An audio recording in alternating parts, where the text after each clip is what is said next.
Hello, Abe Safa here with Century 21 Harrelson Group in Myrtle Beach, South Carolina. I hope you are well. I want to shoot this quick video to answer a commonly asked question of when should I sell my rental property? Now that question is pretty vague. It can be taken into it can have a lot of different meanings based on the context that it's asked in.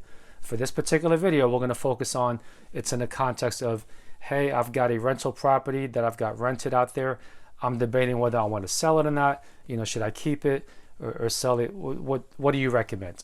So within that context, to me, it's a very simple formula. And unfortunately, you don't get this from a lot of agents because a lot of times agents are going to say, yes, let's sell it. Let's get your money out, blah, blah, blah.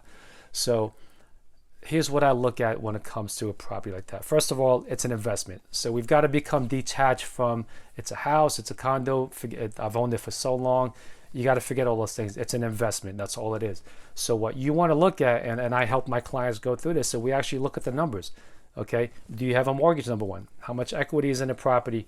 Number two, does your renter pay on time? What kind of rent do you charge? So we look at all these different variables and look at how much rent it generates.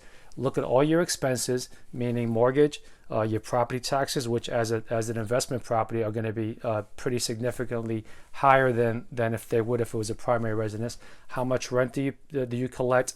How much are they on time when they pay rent?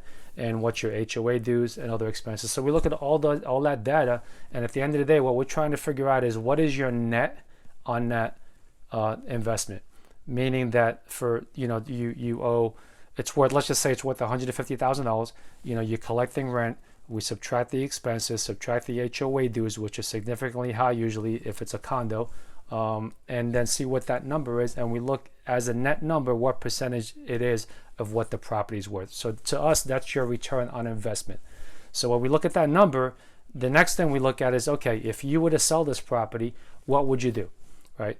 If you have a better investment, if you have a better use for your money, okay, where you could take that cash out, put it into somewhere else and get a better return on investment, then to me it's a no-brainer as long as you're detached and look at it as purely as an investment, right? So simple formula, what's your return on investment currently? If I took that cash out, could I do something better is going to be a simple formula that we use in most cases. Now there's other variables that come into play depending on what we think is going to happen with the market. Do we think prices are appreciating or depreciating? Is there a better use as far as if I took this money out of this one particular investment rental property and then bought something else in the market that might be a better long-term play? Things like that we can look into as well, but we've got to get past that first question. Is this a good investment? Are you getting a good enough return on investment, or is there a better opportunity for you there?